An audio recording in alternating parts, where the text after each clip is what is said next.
केंद्र और प्रदेश सरकारों को याद दिलाया उनका दायित्व व कर्तव्य। राजेश जिंदल। एशिया की सबसे बड़ी उद्योग नगरी की बदहाल सड़कों व नेशनल हाईवे की दुर्दशा को लेकर बद्दी के विभिन्न सामाजिक संगठनों व स्वयंसेवियों ने गांधीगिरी के तहत प्रदर्शन किया। हाथ में तख्तियां उठाकर स्वयंसेवियों ने बड़े शहरों में होने वाले प्रदर्शनों की तर्ज पर शाम को 4 बजे पूरे बद्दी शहर की प्रमुख सड़कों व हर चौक पर प्रदर्शन किया और सरकारों को उनकी जिम्मेदारियों के प्रति चेताया। न कोई नारेबाजी और न ही किसी सरकार व विभाग को कोसा, सिर्फ केंद्र व प्रदेश सरकारों को नागरिकों के मूलभूत अधिकारों के प्रति चेताया। इस प्रदर्शन ने एशिया की सबसे बड़ी उद्योग नगरी बद्दी की औद्योगिक शहर की छवि जहां धूमिल हुई, वहीं केंद्र सरकार के दावों की भी हवा निकलती नजर आई। देखें स्टार न्यूज प्लस के लिए हिमाचल प्रदेश के बद्दी से सतीश जैन की ये रिपोर्ट। जय हिंद दोस्तों, आज मैं एशिया के सबसे बड़े औद्योगिक hub, pharma hub, engineering hub जो 2004 में इंडस्ट्रियल एरिया बना था, अटल बिहारी वाजपेयी जी ने पैकेज दिया था। उनका सपना था कि बद्दी को विश्व स्तर का जो है शहर बनाना है, क्योंकि बद्दी जो है हिमाचल के बॉर्डर पे था और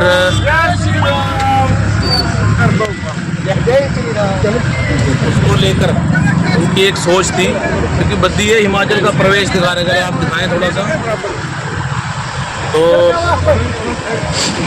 उसके तहत पर हमारे शहर की क्या हालत होगी। 20 साल पैकेज आए हुए होगा। आज हनुमान सेवा ट्रस्ट है जो, और श्री राम सेना के कार्यकर्ता उतरे हैं और आप देख भी रहे होंगे पानी में सारा, ये नेशनल हाईवे है। और सरकारें, केंद्र सरकार भी, उनके मंत्री भी ये दावा करते हैं कि हम एक दिन में 100 किलोमीटर सड़क बनाते हैं। यानी कि कुछ बद्दी बनेगी, कुछ गुड़गांव बनेंगी, कुछ राजस्थान में बनेंगी। 100 किलोमीटर सड़क रोज़ बनती है। और यहाँ पे मात्र टुकड़ा है 30 से 32 किलोमीटर का। ये पिंजौर है, अगर आप देख रहे होंगे कैमरा, और मेरे बाईं तरफ नालागढ़। इस टुकड़े को लेकर जो है 11 साल हो गए। तो हम बात करेंगे राजेश जिंदल जी से। ये पहले भी हालांकि इन्होंने प्रदर्शन किया था, तो राजेश जी आपने पहले भी प्रदर्शन किया है, सैकड़ों लोग उसमें इकट्ठे हुए थे, काफ़ी उसमें संगठन भी आए थे, और अब आपको फिर इस जो है नदी में उतरना पड़ रहा है। क्या आपके मन में आया, और आप जो बार बार जगा भी रहे हैं सरकार को, तो क्यों नहीं जाग रही सरकार? देखिए, जिंदगी हर कदम एक नई जंग है और जीत जाएंगे हम तो अगर संग है।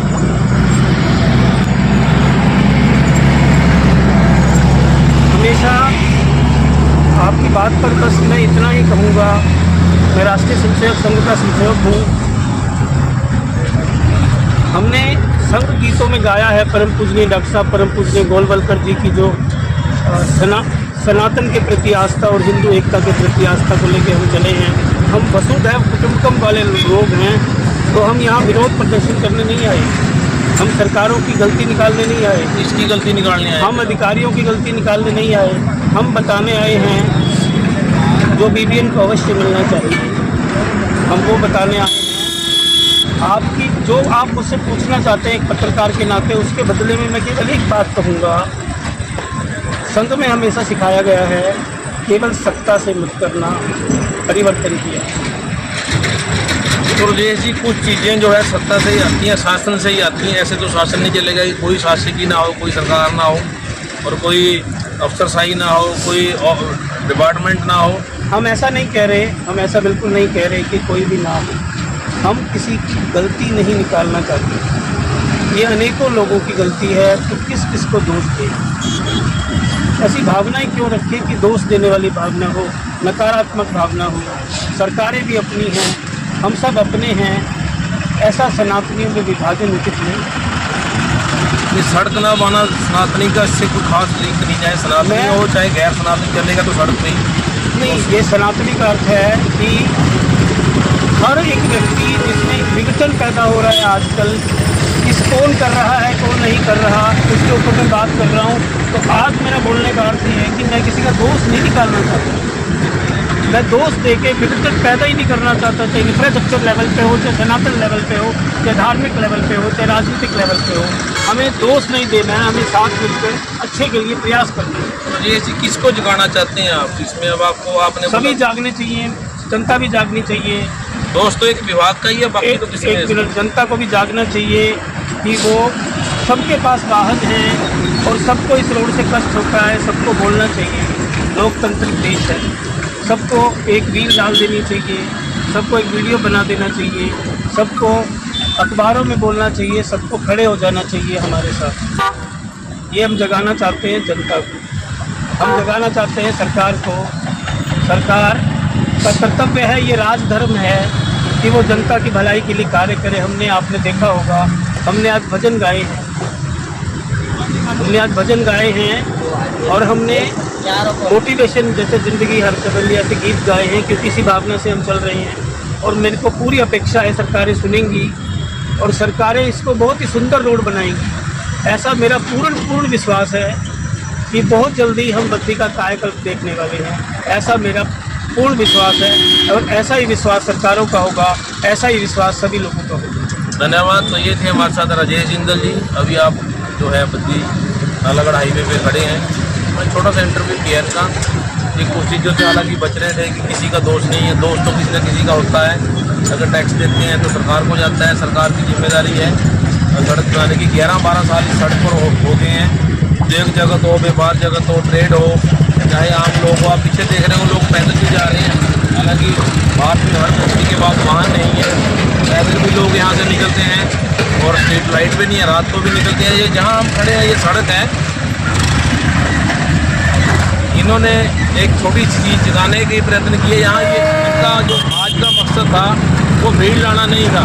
ये जो इनकी टीम है छोटी सी, जो तख्तियाँ लेकर आएंगे, ये बहुत बड़ी एक चीज़ है। आज भी हिमाचल जो है, जहाँ पर आर्थिक राजधानी कहा जाता है हिमाचल को, तो 150 करोड़ रोज टैक्स यहाँ से जाता है। पर हालात इस तरह के बन गए हैं कि नागरिकों को सड़कों पे उतरना पड़ रहा है। ये काम जो सरकारों की जिम्मेदारी है। अब कल टेंडर खुलता है नहीं खुलता है वो बात की बात है, बहुत लंबा समय हो गया। मैं आखिरी सवाल आपसे करूँगा कि जो आपने कहा कि हमने अब धरने में बैठना है, तो 1 मार्च का जो आपका धरना है उसको लेकर आप क्या कहना चाहेंगे? 1 मार्च और बैठेंगे, आज का प्रदर्शनी काफ़ी है? नहीं, 1 मार्च तो अब 11 बजे से 2 बजे तक कार्यक्रम करेंगे। उसके अंदर हमने बीबीएन में रहने वाले जिनके पास वाहन हैं, हर व्यक्ति को, हर यूनियन को, हर बजट को, हर सदस्य को हम चाहते हैं कि वो हमारे साथ बैठे। हम उसमें 2 प्रकार की मांग रखना चाहते हैं। एक सड़क सुरक्षा, इन सब चीज़ों की। एक हम चाहते हैं कि जो टोल अत्यधिक बढ़ा दिया गया है वो बहुत ही पीड़ादायक है और पहले ही ऐसे ख़राब रोड हैं और टोल भी लोग ज़्यादा दें, तो ये एक अधर्म कार्य है। सरकारों को ऐसा नहीं करना चाहिए। ये बताइए कि जो 1 मार्च को आपका प्रस्तावित धरना प्रदर्शन, क्या उसमें चक्का जाम है? नहीं, हम पूरा लोकतांत्रिक तरीके से करेंगे, कोई हम चक्का जाम नहीं करेंगे। ये 3 घंटे का कार्यक्रम होगा और 11 से 2 बजे सभी लोग उसमें शामिल करेंगे। तो ये थे राजेश जिंदल जी हमारे साथ। अभी प्रदर्शन भी किया, गंदे पानी में भी चले। तो इनका कहना है 11 से 2 तक जो सांकेतिक धरना प्रदर्शन है, चक्का जाम नहीं है। ये कहते हैं किसी को हम जो है संकट में नहीं डालना चाहते। हम नहीं चाहते कि जो लोग हैं वो तंग हो जाम की वजह से। रविवार होता है, तो इन्होंने कहा कि कल अगर टेंडर नहीं खुलता है, कल टेंडर अगर नहीं खुलता है तभी ये कार्यक्रम होगा। अगर कल टेंडर खुल गया तो हम फिर सरकार को समय देंगे, क्योंकि हर काम में समय लगता है। तो वो समय के बाद फिर अगर कोई बात नहीं होती है तो हम समय समय पर इसके बारे में लोगों को जागरूक करते रहेंगे। धन्यवाद।